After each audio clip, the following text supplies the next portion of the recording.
panelists and then introduce you to a few more.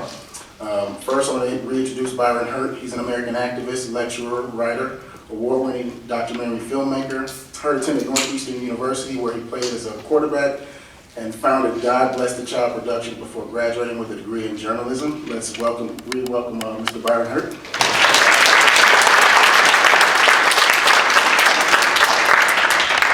And Dr. Michael Kimmel is one of the nation's leading researchers and writers on men and masculinity. Kimmel currently holds the position of Distinguished Professor of Sociology at the Stony Brook University in New York. Let's welcome again Dr. Michael Kimmel.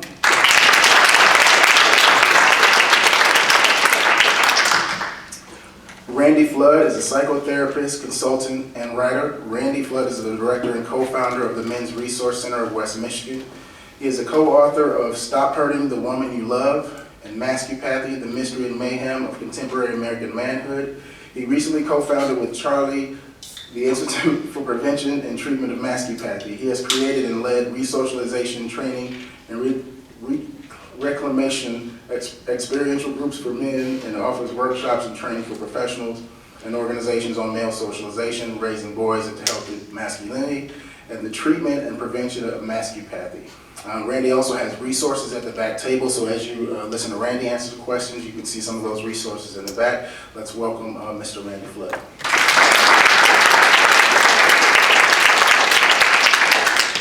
Santiago Gaiton currently serves as the Fraternity and Sorority Life Coordinator for Grand Valley State University, working with approximately 1,600 students in 31 organizations. Santiago received his Bachelor of Arts in Political Science from Grand Valley State University in 2006, and his MA in Educational Administration and Leadership with Student Affairs emphasis from the University of Pacific in 2009. Santiago is a certified trainer for the Green Dot Power-based Personal Violence Bystander Prevention Program and is a member of the Men in Action Advisory Board. Santiago Gaiton.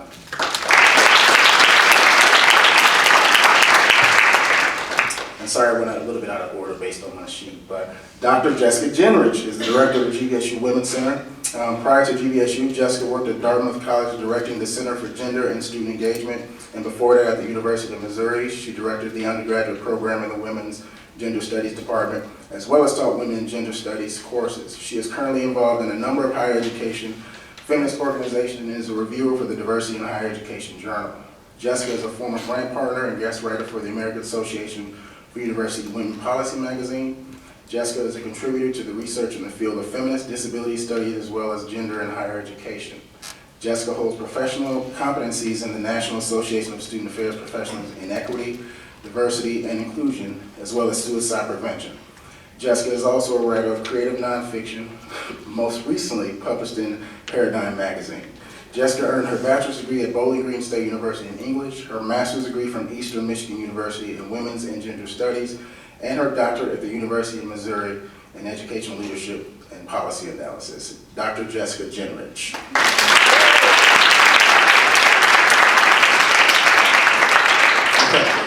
Now that we got that out of the way, a couple of things I want to encourage you all to do as you hear our panelists answer questions. Feel free to share this across the web, so if you want to tweet, Facebook stuff, take pictures and Instagram that, whatever it is, to share this important information that we're sharing today. Some of us have been doing that throughout, but I would encourage you to do that so that we can share some of the information that we're learning today. Also, there are some index cards in the middle of your table. I'm going to have a list of questions here that I've already prepared that we're going to ask, but if you all have additional questions that you would like to ask, please, where's Kyle? Right here. Kyle's going to be able to get those. Trey's going to be able to get those, and Liza will be able to get those as well. Could you all raise your hand so they know? So if you have questions, feel free to hand those to them, and they will hand them to me. Okay? Everybody good? All right. And for our panelists, feel free to answer the questions, whichever question that you would like to address, and then we'll move on accordingly. Okay. And the first question. What did your parents or guardians teach you about how to be your gender, and with what consequences did they address may occur if you didn't act that way?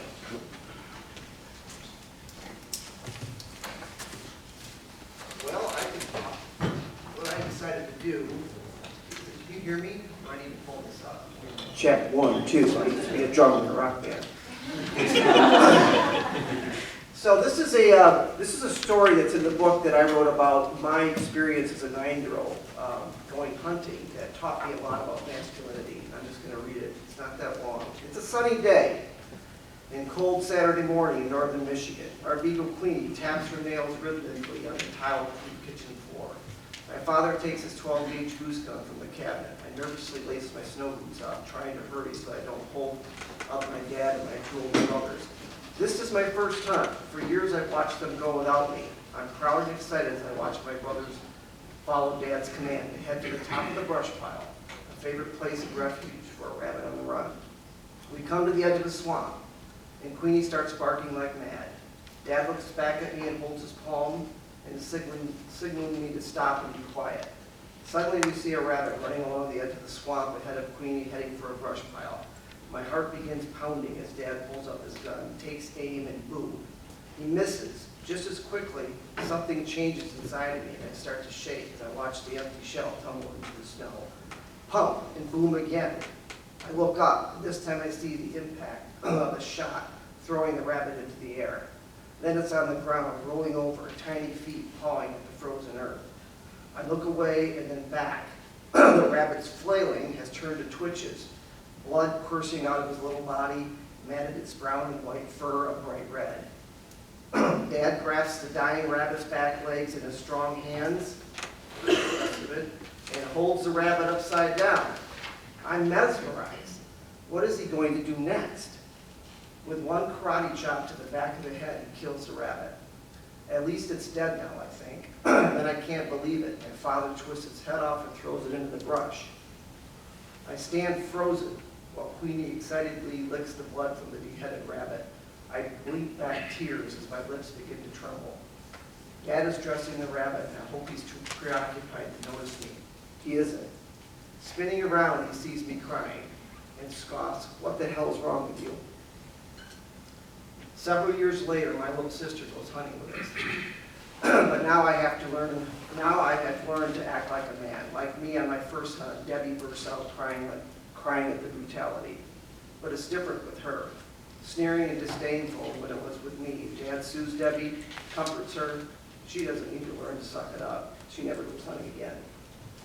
And I read that story just as an example of growing up in northern Michigan, where I was taught to deny my femininity, and we've talked about this a lot. You guys have talked about it as a way of turning into a man and being able to suck it up and all that. And it took me quite a while to reclaim that, and I think that that's part of what we have to do here to get men to stand up against violence toward women, is helping them to understand the violence that happened to them in their male socialization.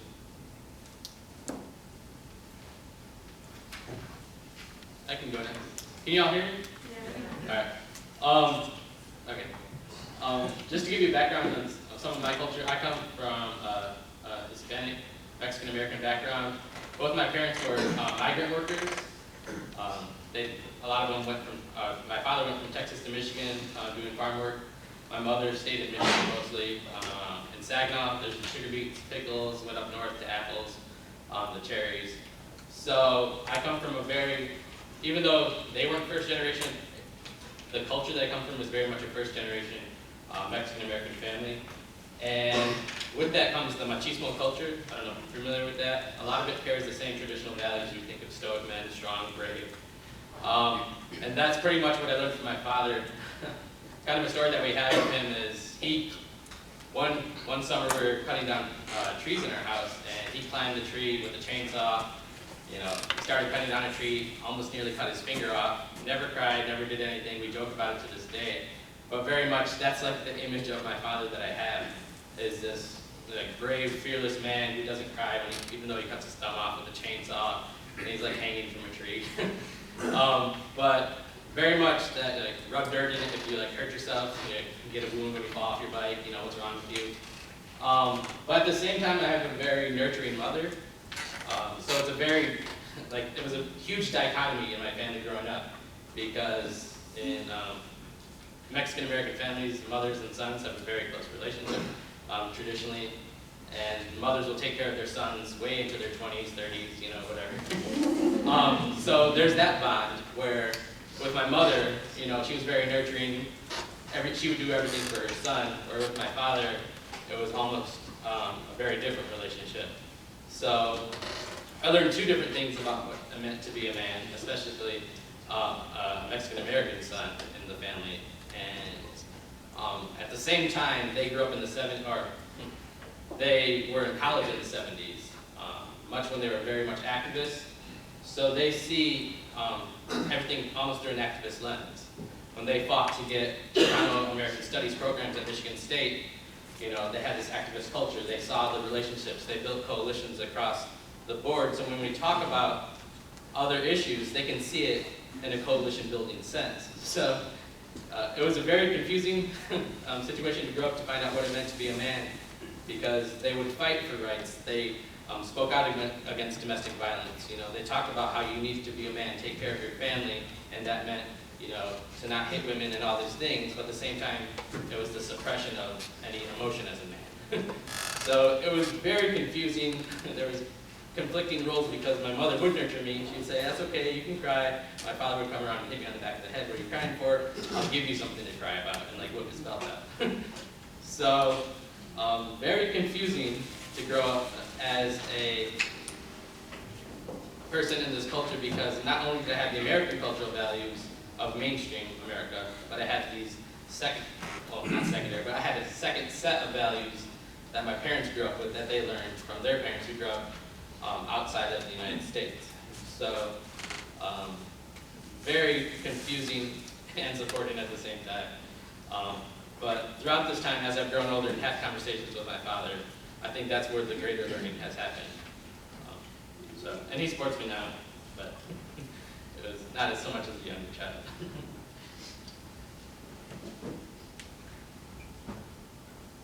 Say something? It's an interesting question. I was trying to think about anything that my father taught me explicitly about masculine identity. And I can't really think of anything that he said. It was more stuff that he didn't say or said through his actions. So the one thing that I remember in your story, Randy, actually conjured this memory up, is that when I was a very young boy, I was about 5 years old, and I write about this in Kevin Powell's book, The Black Male Handbook. I was out in my front yard playing by one of my favorite trees, and an older boy approached me from the street, and he asked me a question that I did not hear, and I asked him if he could repeat the question. And he walked up to me a step or two closer, and he asked me the question again, and I answered the question, and then he just randomly, for no good reason, punched me in my face, punched me in my eye. And I remember running inside. My mother was not home, my father was home. He was sleeping on the couch, and it was a Saturday afternoon. And my father woke up, asked me what happened. He put on his brown slippers. I'll never forget those brown slippers. And he drove me around the neighborhood looking for this little boy. And I was terrified. I was literally terrified because he was an older little boy. And the implication was that we were going to find the little boy, and he was going to make me stand up to the little boy and confront him. And I was so completely traumatized by this. I was in such fear. I did not want to find that little boy. Okay, I was hoping we could not find him, and in fact, we did not find him. But what I got from that moment or that experience was that my father was trying to indoctrinate me into a world of masculinity, or violent masculinity, without saying it. He didn't say, we're going to go, we're going to get that boy, we're going to beat him up, or you're going to stand up for yourself as a boy or a man. But he did essentially say to me that you can't allow this boy to get away with this.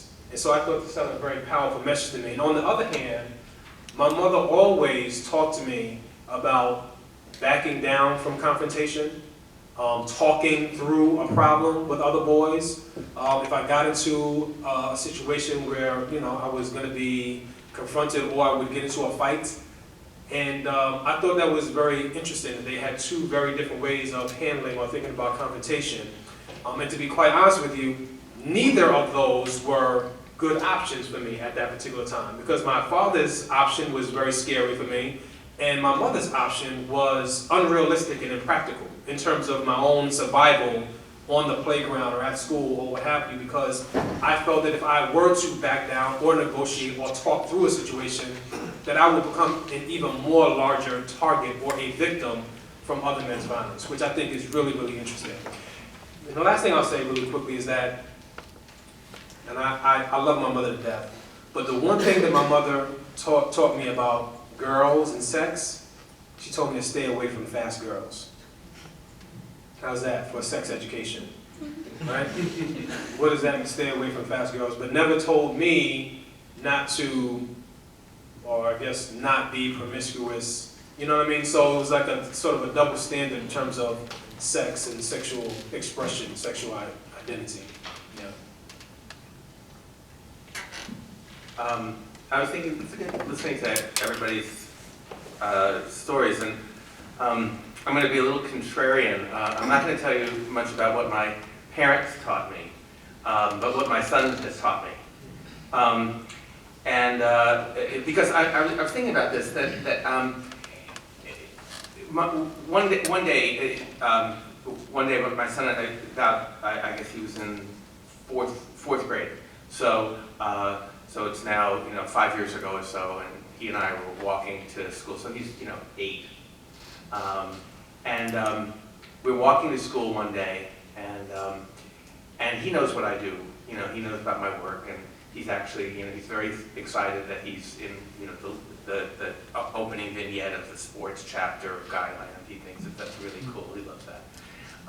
So we were walking together, and I said to him, the question that I ask in workshops with college-age guys or high school guys, I said, Zach, let me just ask you a question. What do you think it means to be a man?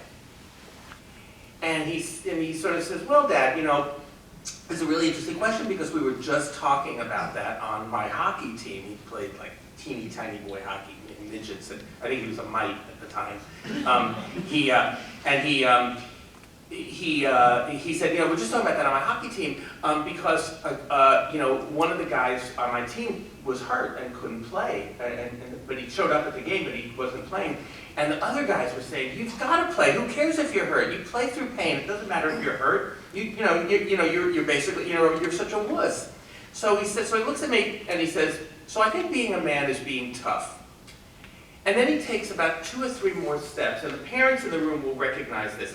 You're 7 or 8 year old. He stops, and he gets that kind of faraway look in his eyes, and you can see the gears going around in his head. It's such I know you know this, Jessica. So you can see it, and he says, "Actually, Dad, I don't think it means being tough. I think it means acting tougher than you really are." And I thought, here's where it's going to stop. That note, he understands that it's a performance, and it's a performance for others, and it's not something internal about who he really is. And I thought that was, for me, I learned, an encyclopedia in that instant, where I felt like it's not being reproduced here.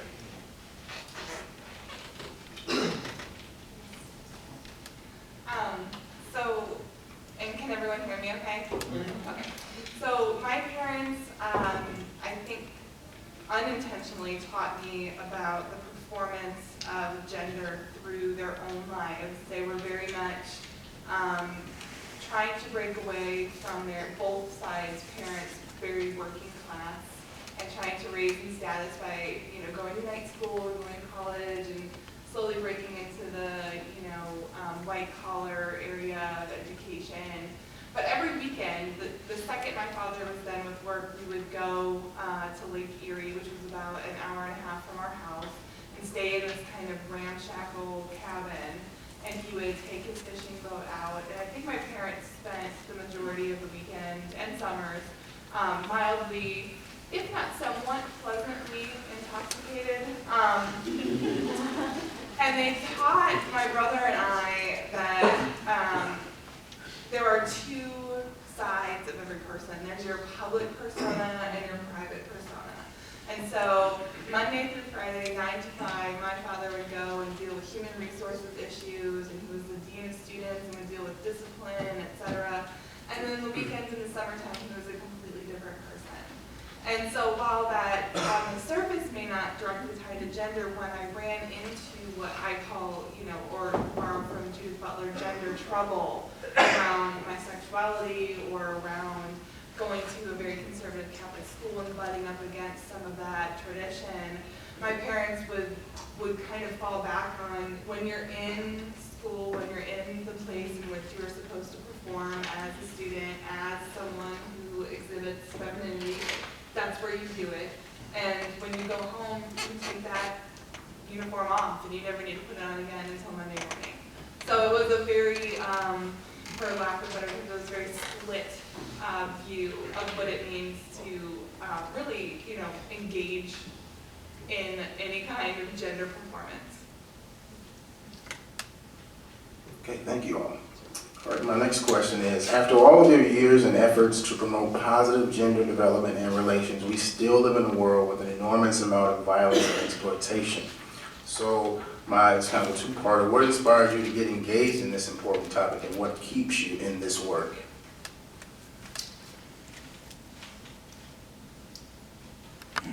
Well, I spoke earlier about being challenged by Jackson Katz, who really introduced me to these ideas from an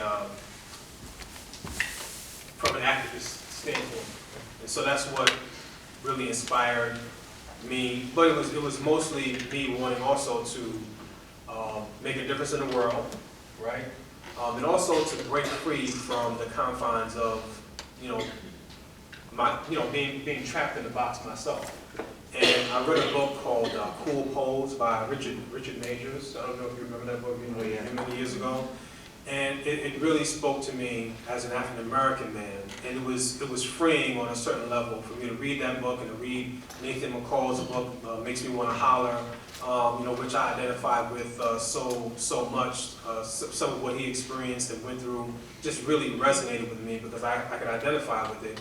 And so for me, I wanted to, with all of the information that I was learning through the Mentors and Violence Prevention Program, learning about gender identity and gender construction and violence against women, I just wanted to share what I was learning with other men.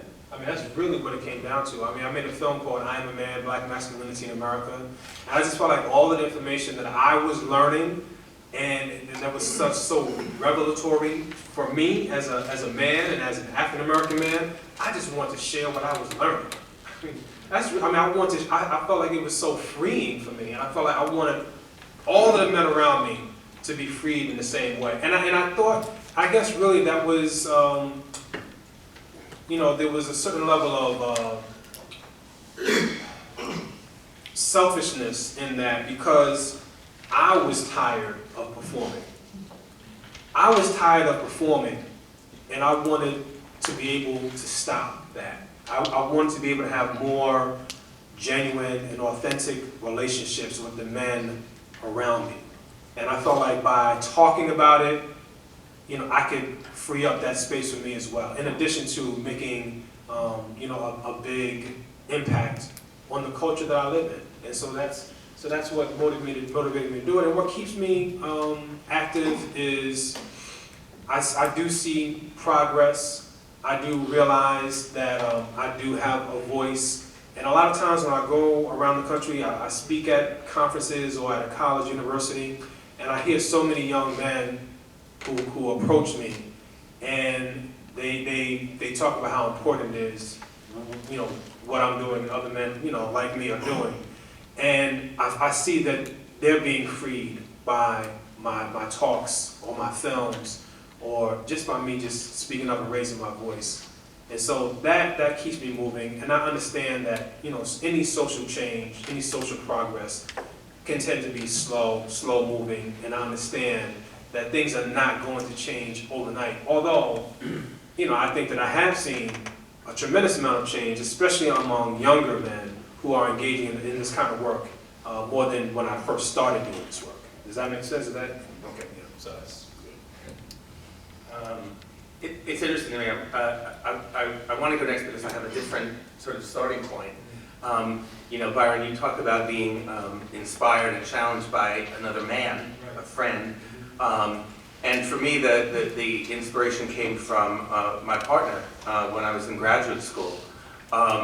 My partner, you know, we lived together. We had one car, and it was a, come on, it was the 70s. It was a Volkswagen bus, and it had a stick shift. And she didn't know how to drive a stick shift, and that meant that I drove the car. And I was working on my dissertation, which I'm sure you've all read. It's on 17th century French tax policy. And she was working on her dissertation, which was an ethnography of the first battered women's shelter in the Bay Area. We were both graduate students at Berkeley. And what that meant was that I drove women who had just gotten beaten up to the hospital. I drove them to the shelter. I got their kids out of the house. And I had been a very naive suburban boy, and I had no clue. I really had no idea.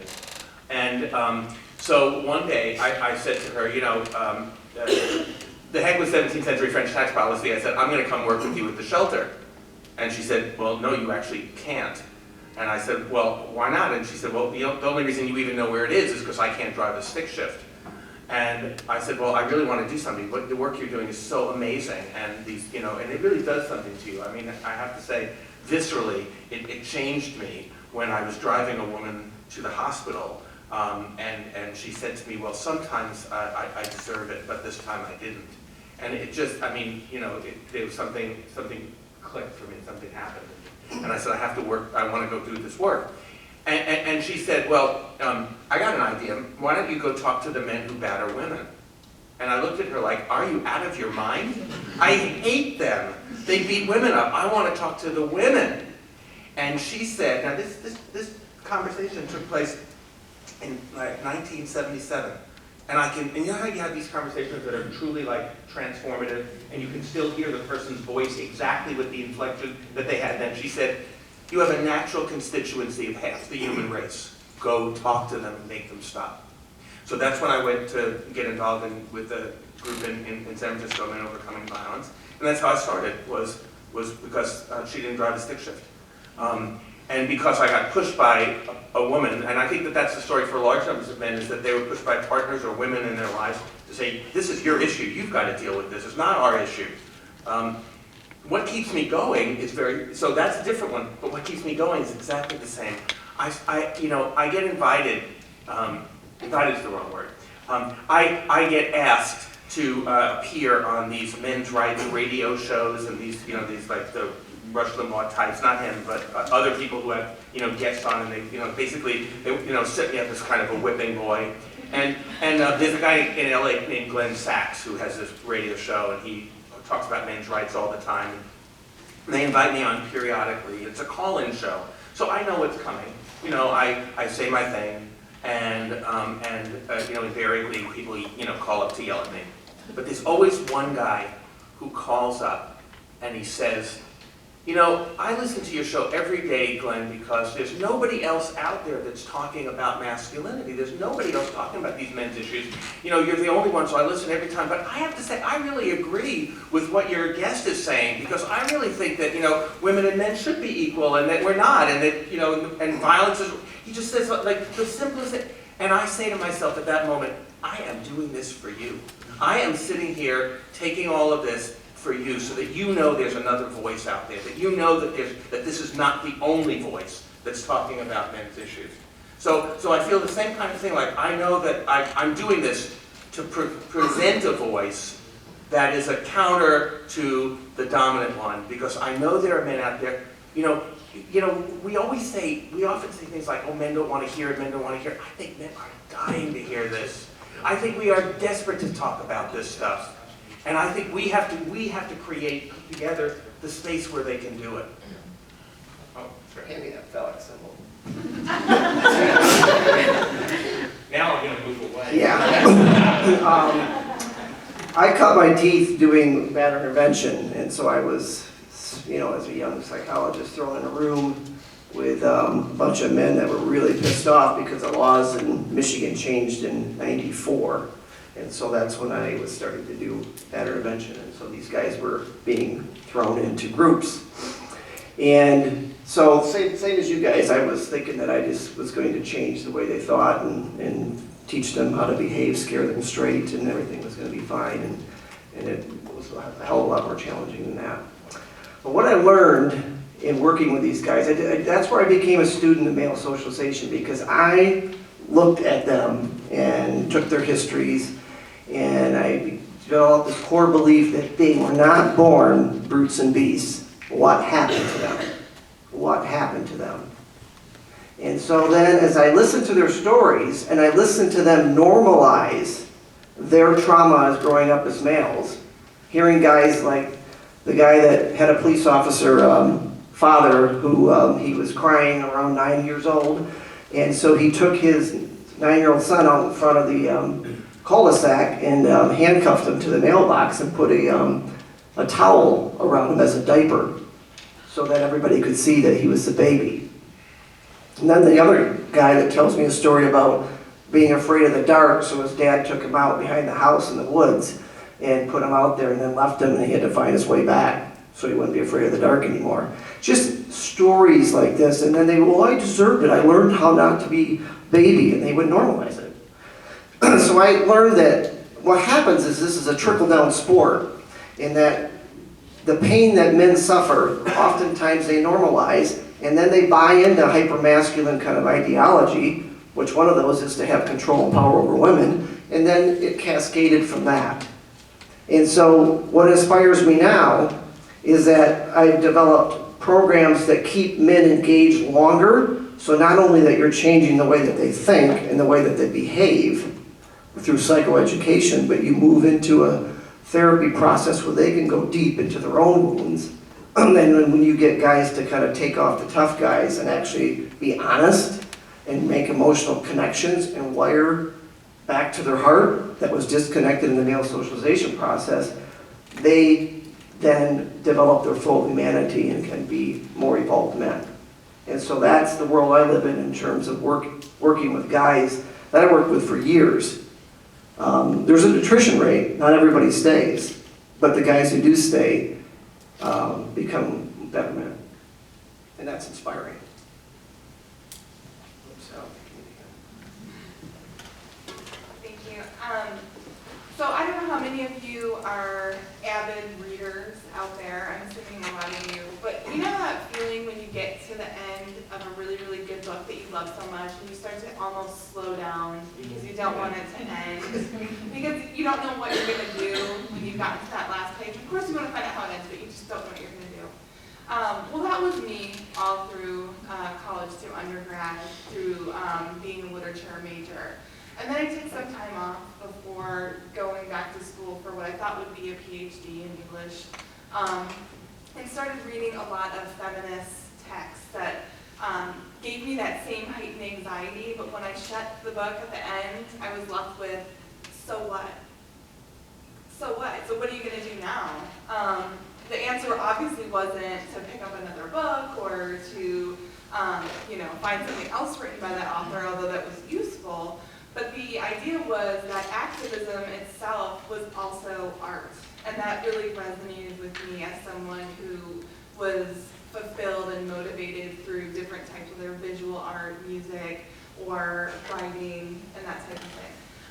And so I had an opportunity to be involved with this work through getting my master's degree in women's and gender studies, and understood immediately that while obviously women's rights were very important, there were certain aspects of that work that could not be accomplished to make this world the type of world that we wanted, a violence-free place for all people regardless of gender identity, expression, sexuality, etc., if we left men or those who self-identified as men out of the work. And so being involved with men in this work has been a really interesting process, and it's become all the more important or even relevant, piggybacking off of what Michael said, being the mother of 2 sons, one of whom is 7 and whose goal is to be a stay-at-home father.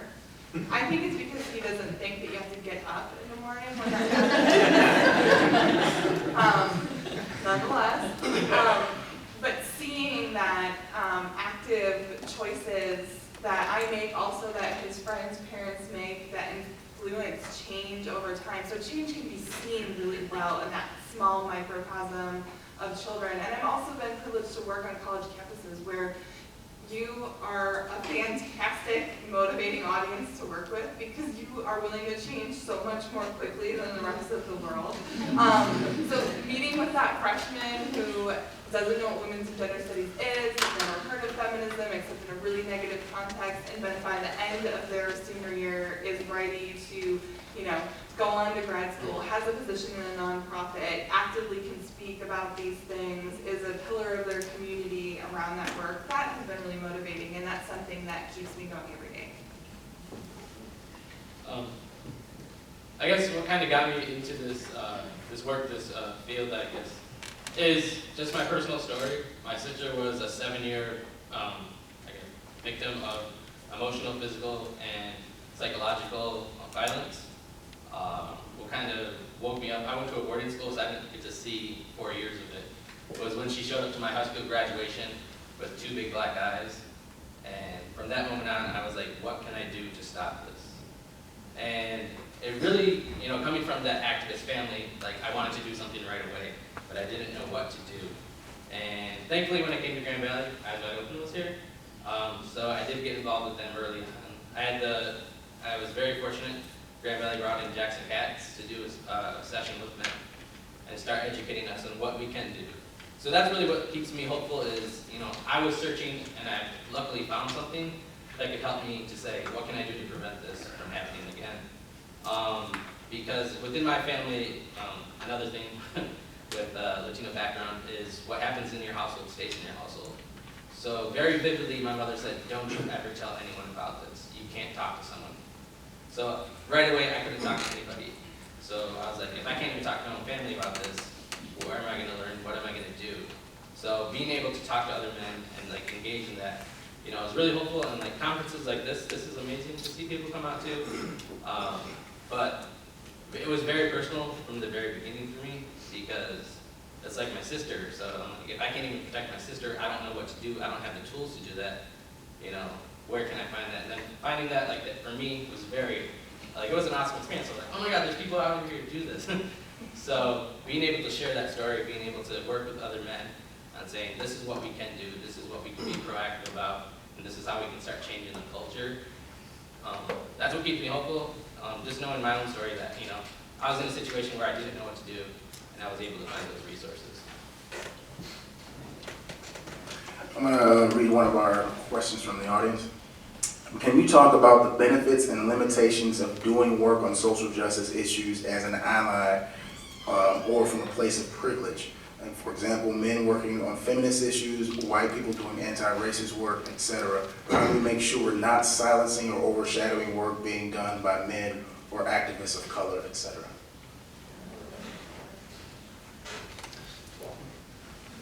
I'll say I get nervous being a white male that's heterosexual and all the blind spots that I have that I continue to get illuminated by the people around me and the things I read.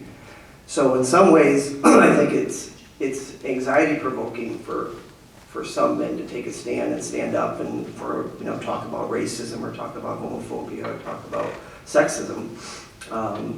So I think Michael, you said it earlier about this forgiveness and compassion, and if that can be part of the conversation as we talk and dialogue and learn from each other, I think that will help. I remember one time standing up at a conference and some guy was talking about different isms in our culture, and this is when I think it was more open season on men. But I asked about it, is there a certain kind of hierarchy there related to which ism is more powerful and more pervasive in our society? And some woman stood up and said, that's such a typical male question. Hierarchy? We're trying to figure out order. I thought it was a good question. So that level of compassion for each other as we engage, confrontation, accountability is good, but I think we have to have compassion as well. I think just acknowledging the privilege before you start the work is really important. Kind of analyze why you want to help, be prepared to answer some questions. Because when you come into these fields, I kind of got engaged in the field also through working through racism and doing some education around that with power and privilege, but just analyzing and not being so ready to label yourself as an ally, because there's a lot of education that has to go into that. You know, from my standpoint, I think, because you want to get involved in the work sometimes, but you got to do some education on the front end, just from my perspective. Like I said, I think there's a lot of people who like to label themselves allies and advocates, but just coming to the field with an open mind and saying, I'm here to help, but you have to unpack your bag before that. Like, I think when you were talking earlier, when you had the revelation that, you know, you have, when you look in the mirror, who you are.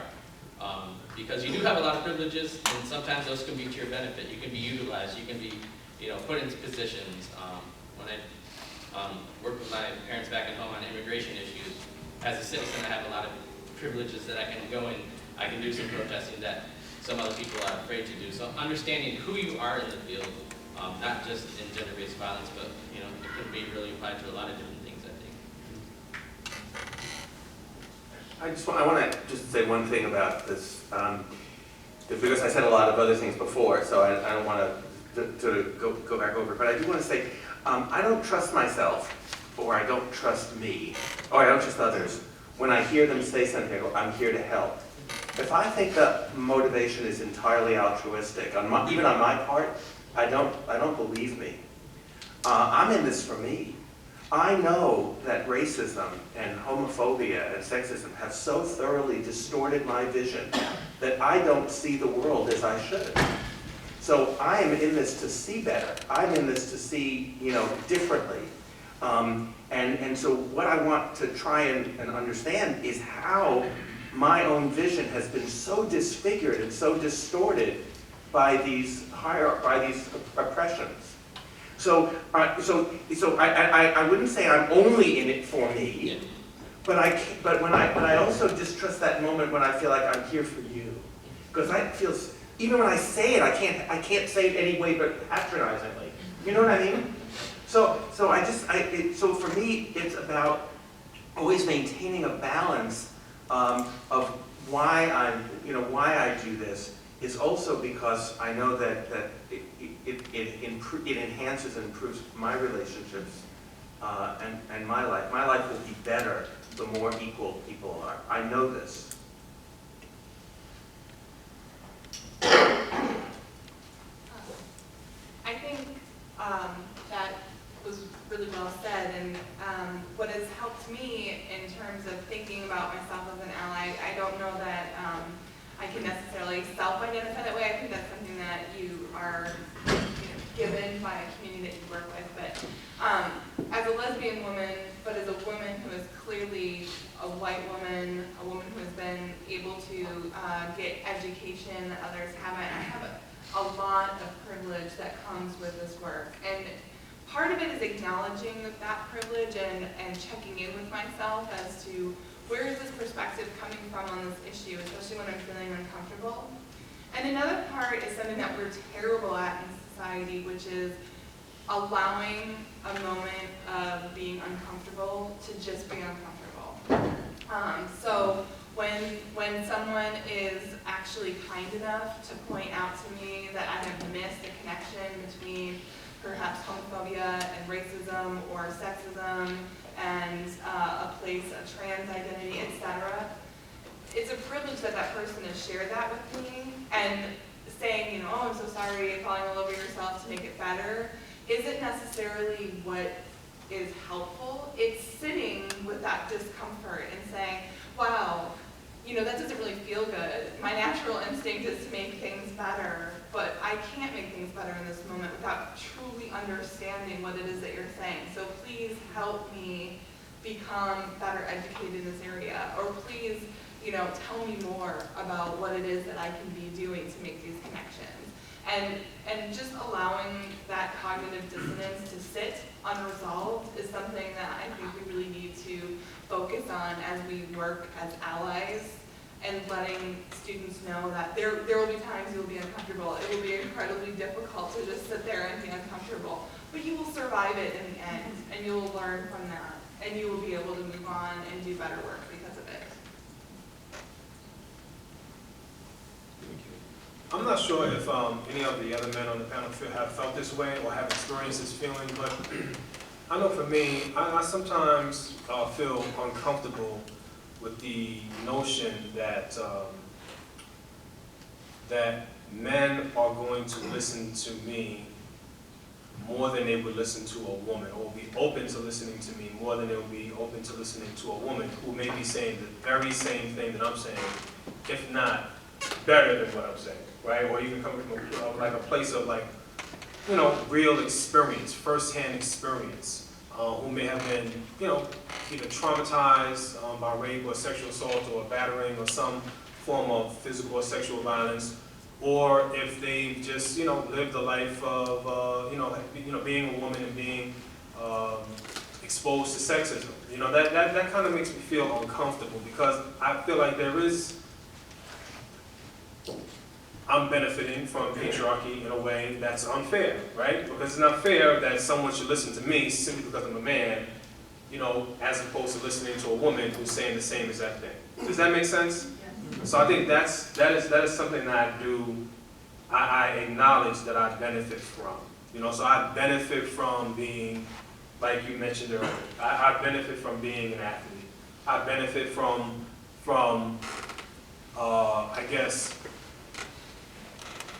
having all of the characteristics of a credible heterosexual male, and how that works to my advantage when I'm addressing a group of men in a way that it may not benefit somebody who never played sports, or who doesn't, you know, is not well built, or is not a particularly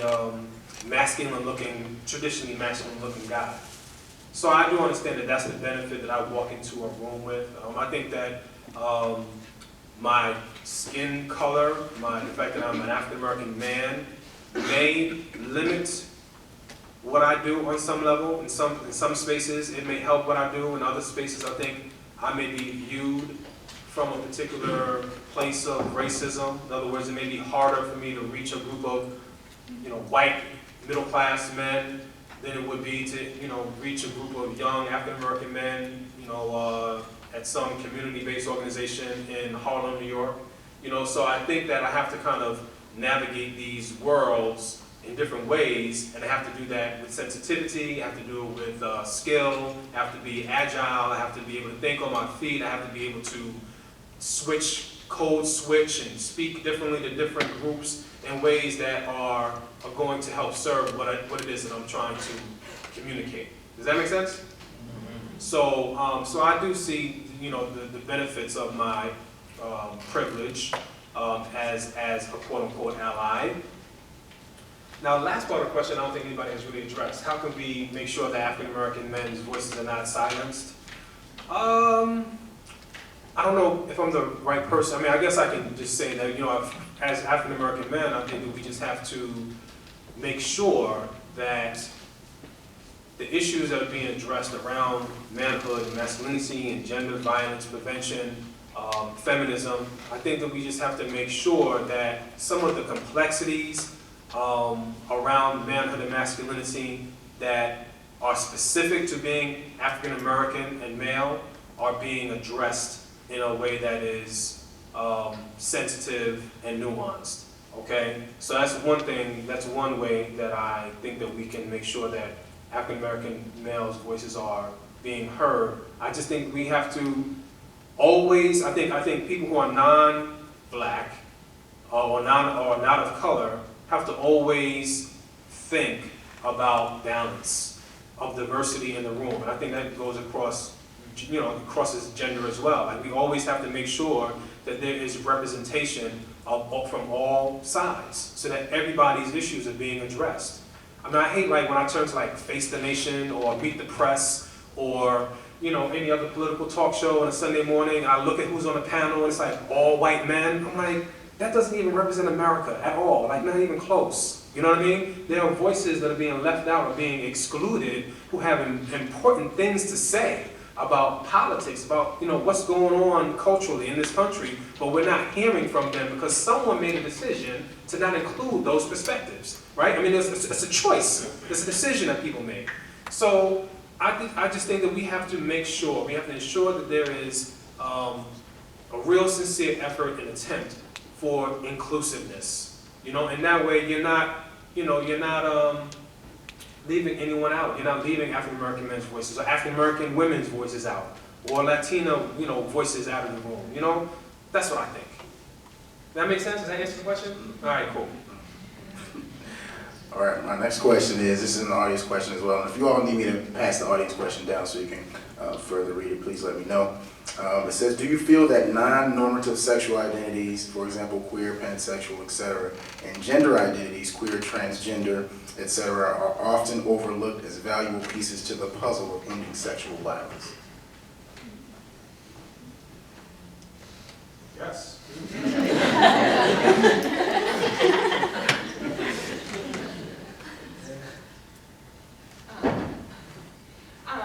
Yes. And I think there's a very clear reason for why that happens. Is because non-normative gender identity, genderqueer, intersex, etc. Identities make the whole performance of masculinity and femininity exposed. So the curtain has been pulled back when those identities are considered critically by the masses, by those that are doing that work.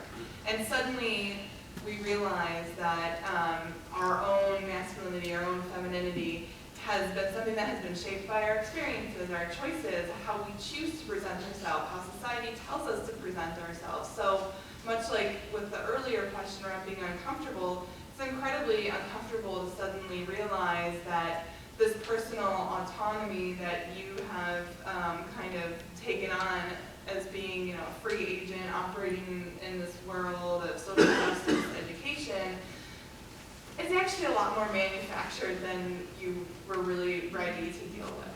And so oftentimes, even from my experience in LGBT activism, trans issues, queer issues, non-conforming gender issues are often pushed to the side or included, kind of tangentially, or the group is given extra, like bonus points for being inclusive of just using that type of terminology.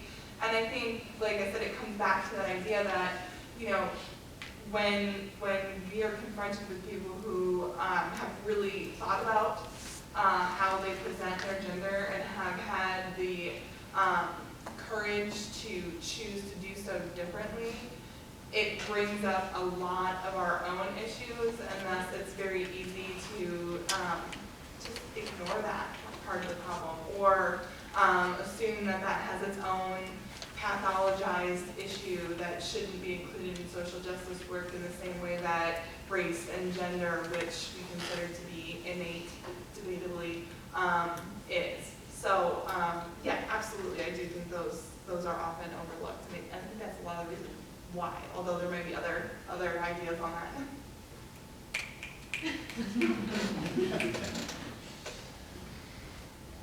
Okay. This is our final question. Can you share your thoughts on what is needed to create safe spaces to address issues of masculinity and male violence on college campuses versus the community at large?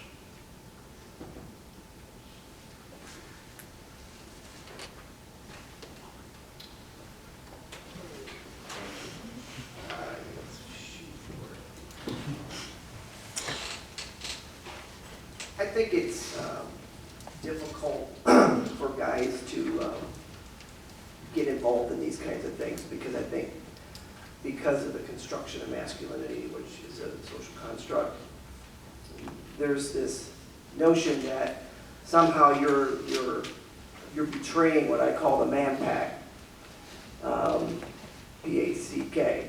And then the man pact, P-A-C-T, tells you you're not supposed to do that.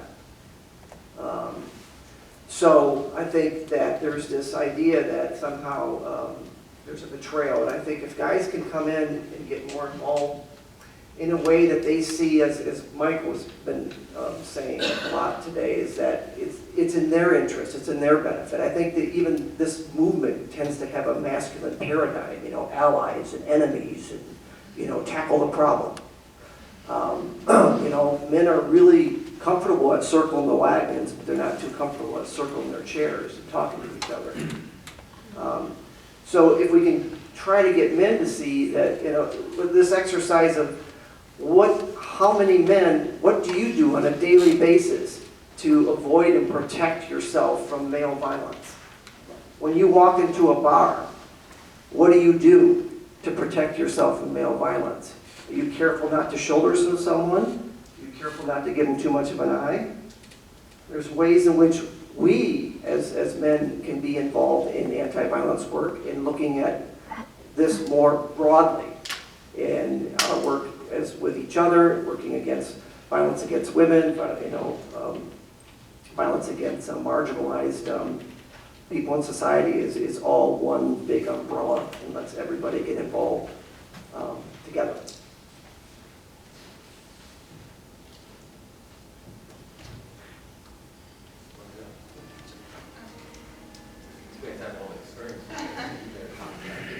Well, I think a good place to start is to, just thinking about the stories we heard on this panel today, those were some pretty traumatic and horrible experiences that people had, whether it's children or whether being taught about gender. And so really underlying to men from a very early age that this strict masculine-feminine paradigm is harmful to you too. Yeah. Yes, absolutely, there is extreme privilege, and we've talked about that comes with that. But I think giving young men, especially because we're talking about college campuses, young men and those who, non-traditional college age, who happen to be on college campuses, a chance to, whether it's mourn or feel the emotions that come with what masculinity does, how it limits their life, how it isn't always liberating, how it can be very limiting on your freedom, your choices, etc. And that is not to say that that period of mourning is something that can't be in conjunction with action.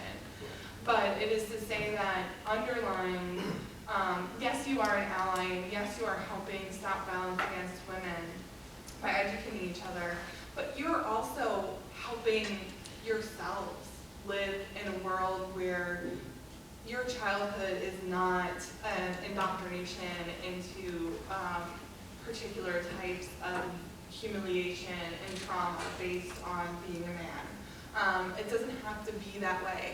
It wasn't right for that to happen to you, and it isn't something that we need to keep repeating. And so I think just opening the door and letting that sit with people, especially with young men, is a way to make it safe to start doing this work and having a really personal connection to it. I think we've heard from everyone that having a personal connection is absolutely crucial to being a long-term member of doing the social justice work.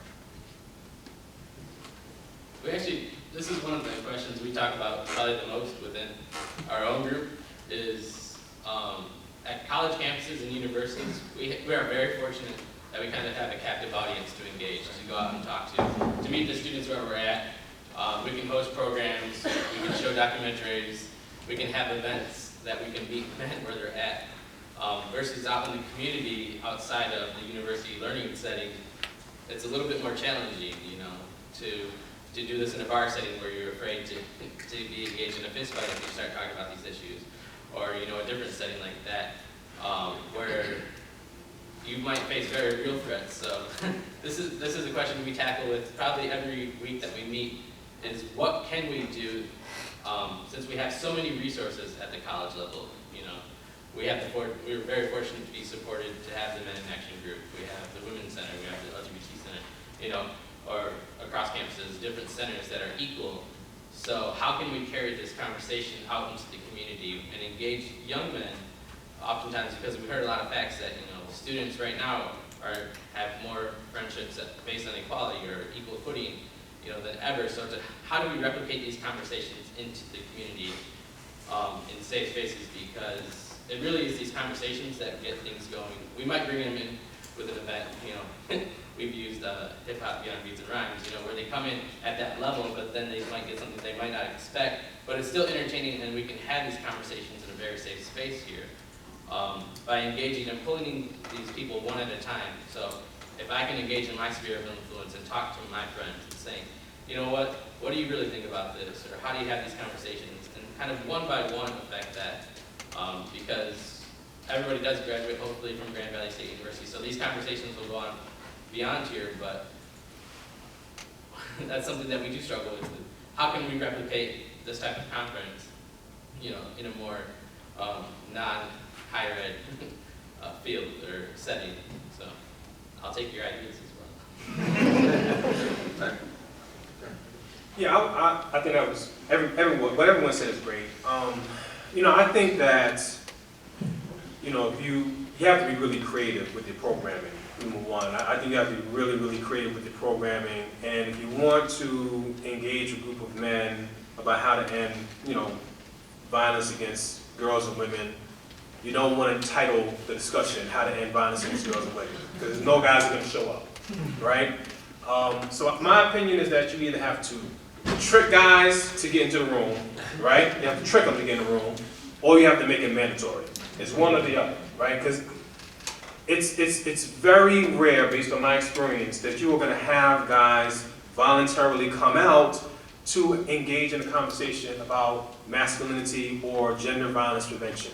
Because I think most guys feel like they're going to be attacked, they're going to be targeted and bashed, right? And no guy wants that nobody wants to spend 90 minutes to 2 hours, 90 minutes to 3 hours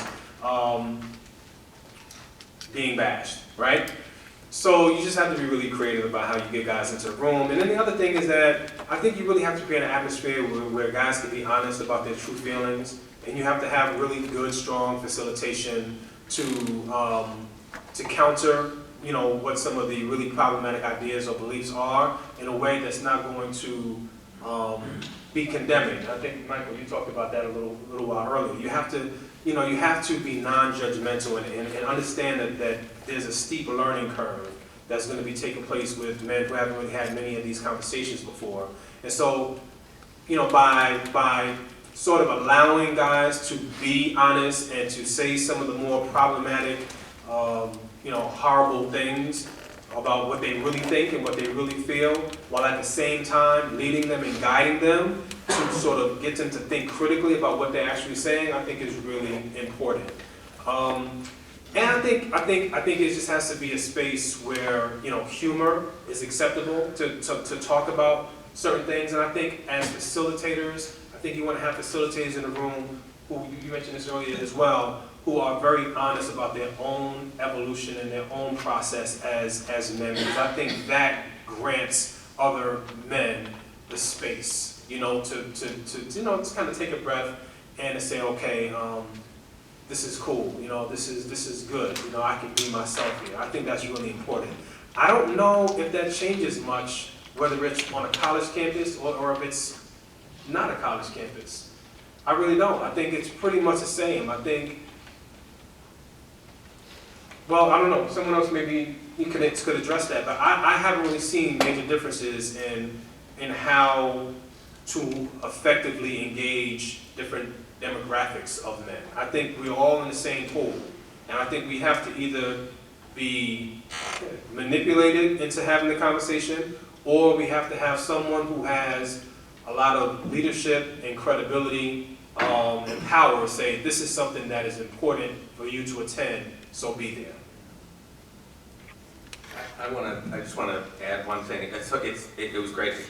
I wrote down five ways to engage men on campus. First one, make it mandatory.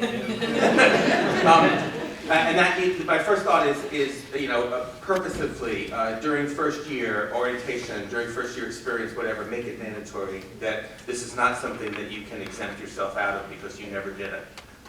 So that was my first thought. My second thought was use the hierarchy.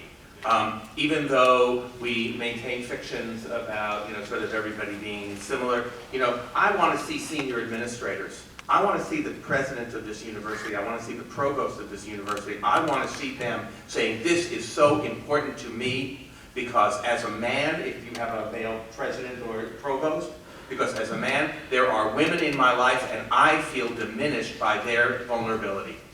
And I want that to, because every organization, whether it's the military or a sports team or a corporation or a university, impulses move from the top down. And when the top people say, this is important to me, other people underneath listen. So second point, engage the higher administration. Third, and here is a place where I think college campuses are different from communities. There will be nobody here who's a student here 5 years from now who's in this room. Because you change, the personnel changes over so fast. So you can invent a tradition, and 6 years from now, it'll seem cut. If you invent a tradition here, it could be hokey for a little while. It could be sort of, but 6 years from now, there'll be nobody on campus who remembers when you didn't always do it this way. And I have watched this happen at one particular school where I actually helped them invent a tradition. Because it was a school in which where it was a co-ed school, but there was a male residential, female residential component at University of Richmond, to tell you where it was. And at the women's residential campus, they had boatloads of phenomenal programming for women. Women in leadership, women, it was fantastic. And for the men, nothing. Because what does it mean to say men in leadership? Like, it's almost a tautology. So, we said, let's invent some traditions for the men. Now, it turns out that Richmond, you have, what's your Laker guy? Is it like a pirate guy? At Richmond, their mascot is the Spiders. Not exactly the most, whatever. But the Richmond, so what we did, the Dean of Students and I sat down and we said, let's invent a tradition that does programming for men when they get there. And we called it Weaving Your Web. And what we meant by that is making a life plan. Thinking about how you want your life to turn out. Thinking purposefully, what do you want your life to look like? Because it turns out that most women have a really pretty good idea of what their life's going to look like by age 30 or so, because they know that they want to have their first kid by 28, because they want to get their career going first, and they have a whole thing planned. And the guys are going, it's all good. And they don't have a plan. So we called it Weaving Your Web, and sure enough, the first couple of years we did it, it was like, God, this hokey. And now, people come for interviews on campus, and the guys go up to me and go, and we have this amazing tradition here, which you'll do your freshman year. It's called Weaving Your Web, and you're going to really think about what it means to have your life, and they add some text to it, like, what else? Classic Homeric, Odyssey things, journey things. It's great. But what I'm saying is you can do that. You can invent a tradition here that no one will remember that you didn't always do it this way 5 years from now. Pretty impressive. So there you have the turnover that you could use in your favor. Because as programmers, we always have that being used against us. It's so hard in our college campus because you always are worrying about recruiting the next group. Okay, we have these fantastic guys now, but they're all juniors. They're going to leave, so how do we get the fresh? Well, this uses it to your advantage. This fourth thing, what I have found to be useful, and this really goes exactly to what everybody else has said. On the one hand, we hear about how male socialization is basically like a trauma, and we all have in some way suffer from post-traumatic stress symptoms. And so what I try to do is, instead of saying everything you've thought about, everything you've ever learned about masculinity is wrong, it's all toxic, you have to give it all up and start over. I'm not going to get a lot of men in the room. But what I ask instead is, let's start a conversation in your head between your ideals of, let's call it manhood, for lack of a better word. When you sit there and you think to yourself, what does it mean to be a good man? What does that mean to you? What does it mean to have been a good man? You look in the mirror, you think about yourself on your deathbed, you think about what does it mean, you say to yourself, I am a good man. What does that mean? And you know what you'll get? You'll get all those values that are Homeric, Shakespearean, Judeo-Christian. Honor, integrity, doing the right thing, standing up for the little guy, all of those things. That we've coded those as kind of being a good man. You set that up. Now you ask guys, what do you hear when I say, be a man? You hear all that stuff, the be a man box, the never cry, be tough, etc. What I want to do is, I don't want to tell guys, this is etch-a-sketch masculinity. Drop it all and now embrace it and let's find something new. I want to set up a tension between the ideals you are already carrying around in your head, between manhood and masculinity. The internal timeless essences and the public performance that is extracted and coerced from you by other men. And if I can create that tension, right, that can last a lifetime. So that's something that I think we can do. And we don't then say to them, they're not scared because they all carry the similarities. And the last thing, pizza. Want to get men in the room. Okay, I'm going to bring Teresa Rowland up, who is the Battle Grant Coordinator and also sits on the MA Advisory Board to do a special presentation. Okay,